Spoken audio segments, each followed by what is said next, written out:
So a little bit earlier, Drew Wolf, the treasurer of Starbucks, asked how many of you sustainability executives know your CFO.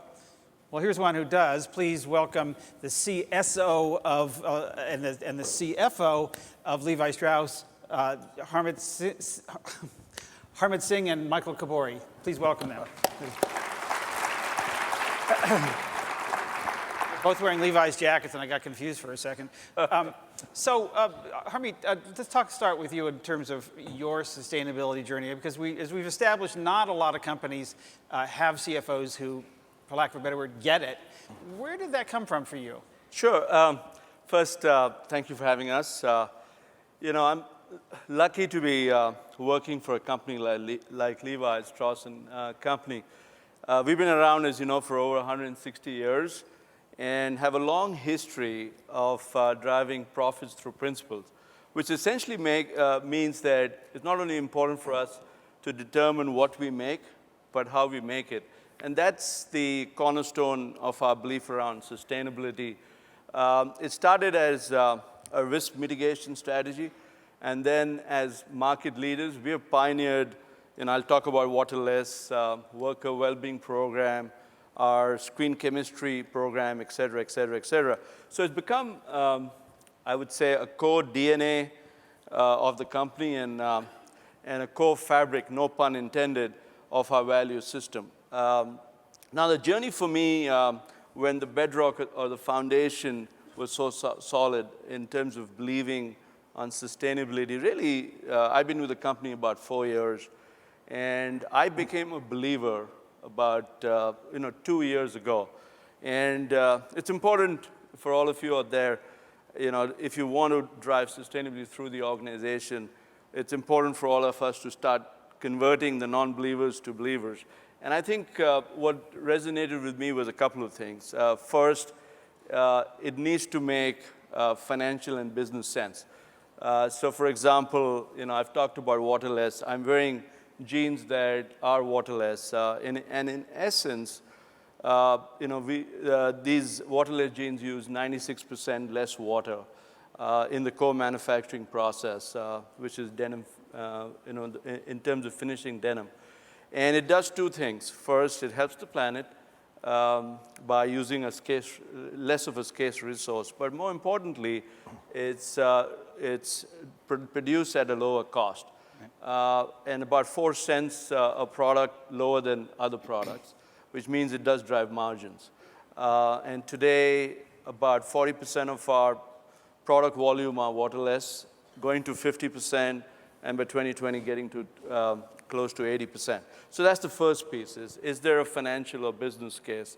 The second is, being a CFO, it's important for me to ensure that we are able to drive and sustain value. And value for me is driven by a win for the consumer, and we are just beginning to unlock a lot of marketing around our sustainable products, because millennials, love anything that's sustainable.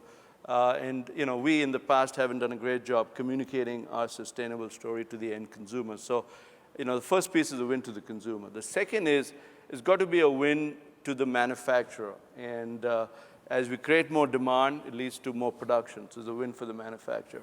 And the third is a win to the company, both in terms of driving your core value as well as growing profits. So Michael, Levi's has been on this journey for a long, long time. I remember writing about some of these things 25 or more years ago back in the 20th century. And it's a lot of things on both the social and environmental piece. And you've been driving just incredible change. How many years have you been? Nearly 20 years at the company. Really? Wow. Yeah. Okay. I didn't think it was that long. And I'm guessing that some of the people here are saying, okay, I get it. It's Levi's, privately held company, making a consumer brand based in San Francisco. You say it's in your fabric. I've always said sustainability is in your jeans. So this doesn't apply to me. Mm-hmm. How do you tell people that this is not just unique to us as this privately held cool company? Well, Joel, as I mentioned, I've been at the company almost 20 years, and for most of that time, we're a privately held company. The family owns the company still, and they've been very supportive, right? It's part of the legacy of Levi's and of our family CEOs over the years. But 5 years ago, when our current CEO, Chip Berg, arrived, and when he brought Harmeet, there was definitely a new sheriff or sheriffs in town, and there was going to be much more of an emphasis in our company on financial discipline. That was part of the turnaround that they were brought in to engineer. And so from the beginning, I realized, hey, we've kind of relied on that family support for many years, but I said we need to be able to quantify the financial value of our sustainability investments. And so the first thing we did, we went out and looked at, okay, how do we do that? We settled on something called the value driver model, which allows us to look at sustainability investments in 3 ways. First, like Harmeet mentioned, risk management, we quantified that. The second is productivity and costs, we quantified that. And the third is growth, and that includes innovation and brand building and revenues. And so we worked directly with the finance team, my partner in the supply chain, because I report to our chief supply chain officer. So my partner there, who's the VP of Supply Chain Finance, and I worked on this, and we ended up presenting it to the board, and it laid a very good foundation with the board and with the new leadership on the value of sustainability. The other thing I did, I knew I had to start thinking more like a finance person, and I am not a finance person, right? I'm a human rights guy, and so we went out and partnered actually with our treasurer and our VP of Supply Chain Finance, and we went to the International Finance Corporation, the IFC, and we got together this program called Global Trade Supplier Finance, GTSF. The IFC provides short-term financing to our vendors. The catch is that for our vendors who perform better on sustainability, they get a lower interest rate from the IFC. The vendors actually save literally from tens to $100,000 on this kind of financing. It's the first time our vendors are getting an actual financial incentive for sustainability. It was a great program. I got to speak the language of finance, and now I'm considered like this financial deal maker, and so I can actually work with finance to identify financial instruments that can help the company. So did you have to go through Harmeet for that program, or is that something you No, did? no. We work directly with, just kidding. We work directly with the operational people, and obviously Harmeet gets involved in approving, Right. but So- you go directly to the operational So let's folks. talk about how you and Harmeet work together. You say you have to make the business case, the financial case for everything. I'm sure, are there hurdles? Do you have, so you must be a challenge to prioritize. It must, talk a little bit about that experience from your end, and then Harmeet from yours. Sure. Go ahead, you're on a roll. Let's go. So we have to meet all of the same financial hurdles that everybody else does in terms of capital, CapEx, return on investment, and Everybody so forth. else in the company. Everybody in the company. So the same rules apply. But that kind of constraint around budget actually causes us to innovate more. I mean, we went outside the company to get this IFC deal going, and it's benefiting the company. It's lowering the cost of capital for our vendors. Give an example of something you did internally, an innovation that allowed you to make that case better. Well, I mean, Harmeet talked about the Waterless program, for example. I mean, a terrific innovation that has that flywheel going of, benefit to the consumer, benefit to us, benefit to the vendor. Right. And to be clear, it's not waterless, it's waterless. So Correct. You reduce the water impact Yeah. of manufacturing. Is that where the In water... the manufacturing process, so in the finishing process at the industrial laundries that finish the product, they are able to, through different techniques that we've developed with them, use literally up to 96% less water to get the same look of the product. Because for the designers, they wanted the same aesthetic without using as much water. Right. So I think, just building on what Michael said, I think the couple of things, collaboration with the finance function can unlock. Drew talked about possibly raising money using sustainable bonds. That's one piece of it. I think the core things, the way I think about it, is the CFO can help set the right tone at the top. And it's not necessarily the CFO. The way we have kind of linked all the good work that Michael and the team through 20 years have done is link sustainability to core strategy of the company. And I think when you link it to the core strategy of the company and make it the way we are trying to grow the company, it becomes easier. You're not talking about incremental resources. You're talking about trade-offs from resources that are doing things in one way to do it things a different way. So that's the first piece of it. The second is, I think, where CFOs and finance can help is allocate resources. So whether it's capital programs, whether it's incremental headcount, et cetera, you can help do it. And the reason the financial or the business case is important is because it's important to communicate what is the value of a program on a 360 basis. You're not only doing good for the environment, which we believe in, but you're also doing good for the shareholders, good, other stakeholders in the company. And I think that's how our collaboration started. I remember the first day Michael walked into my office and he says, I want this. And I said, okay, that's great. It feels right. But tell me how it is right to other stakeholders. And let's build that case. Let's start measuring it. And I think that begins to unlock the journey. I also want to add here, I mean, it isn't all sweetness and light, right? I mean, just like everybody in this room, right, budgets aren't growing, right? Every year we get a target and we got to meet that target. But having that constraint on our budget forces us to innovate. And it forces us to innovate our organization in sustainability. So we've innovated the function. So 5 years ago, my team in the field, all they did was factory audits. That's all they did. We said, if they do that, they can't do anything else. So we found credible partners to work on those factory audits for us, like the International Labor Organization's Better Work program. And now our people are shifting what they do. They're being the coach and the mentors to our vendors, so our vendors can actually build the capabilities to manage to our requirements themselves. And our team is able to spend their time doing things like the Waterless program, like our worker well-being program that has improved the lives of literally 100,000 workers in our supply chain by improving their health outcomes and their financial literacy. They've been able to spend time on the Better Cotton program. Levi's currently sources 21% of all the cotton that we use through the Better Cotton program. And I will make a plug for BCI. For those of you who work on sustainable commodities or sustainable ag, Better Cotton Initiative is probably the best kept secret in sustainability.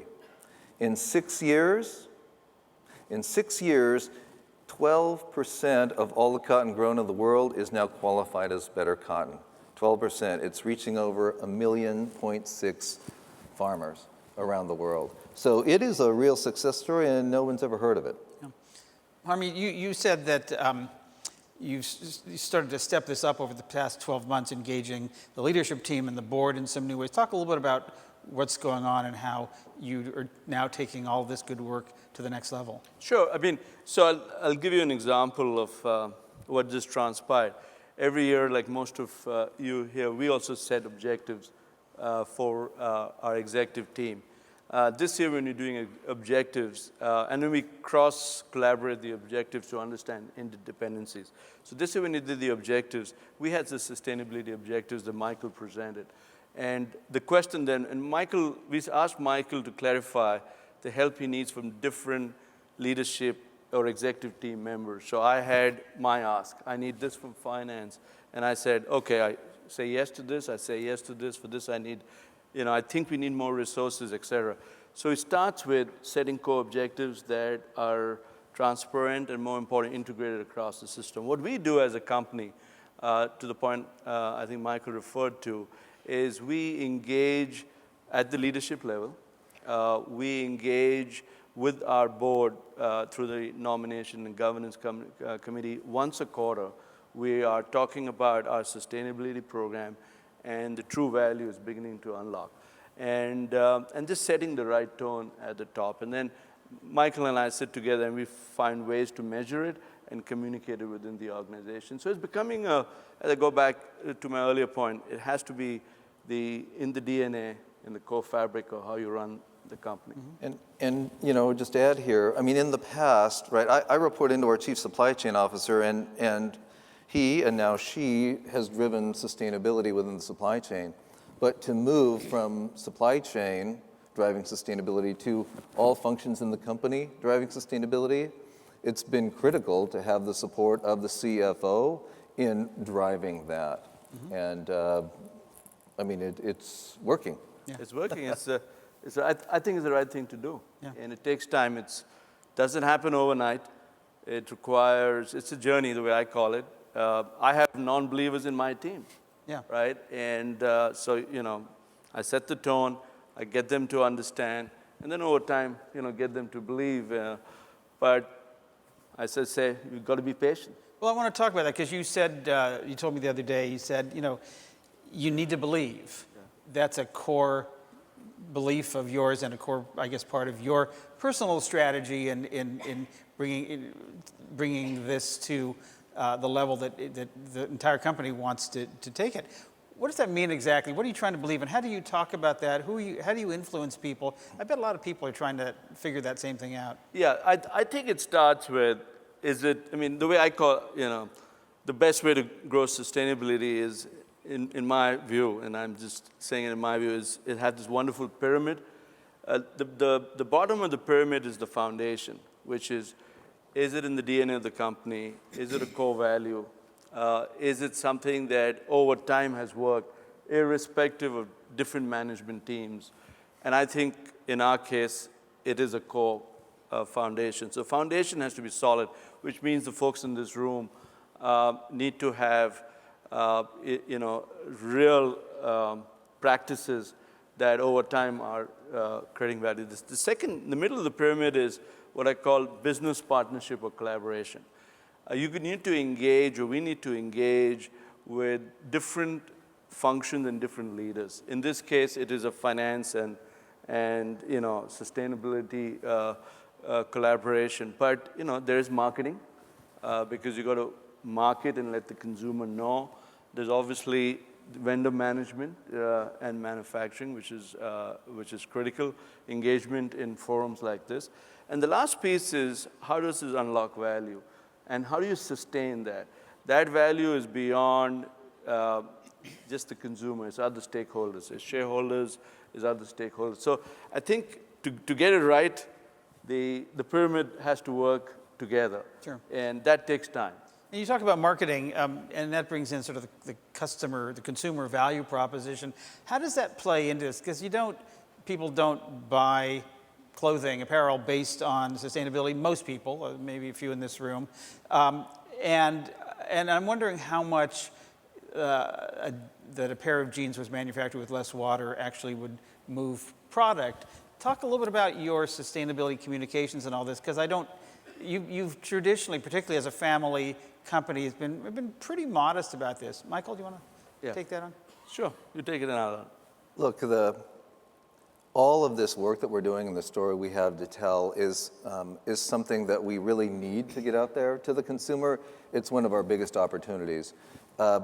We know from all of our market research that sustainability, consumers do not choose our products based on sustainability, and they won't pay more for it, right? But all other things being equal, it will be a differentiator. And particularly for the millennials, I just got back from Europe and from Asia. The millennials are responding to this, not only the millennials in the marketplace, but the millennials in our company. And over half of our company is millennials. And they want something more from a brand. What they want from a brand is purpose. And for our employees, they want to work for a company that's going to change the world. And that's going to help us attract and retain the talent we need, as well as the consumers we need in the future. Yeah, and I'd say the only thing I'd build on that is it's important to communicate what your product is, and that's where sustainability comes in. It's not about getting richer. It's about growing your market share, growing your profits, but doing it in a principled way, and that I think is the key. That is a key way, doing it in a principled way, and we'll leave it at that. Great conversation. Thank you, Michael Kabori, Harmeet Singh, and Levi Strauss. Thank you, Joel. Thank you. Thank you so much.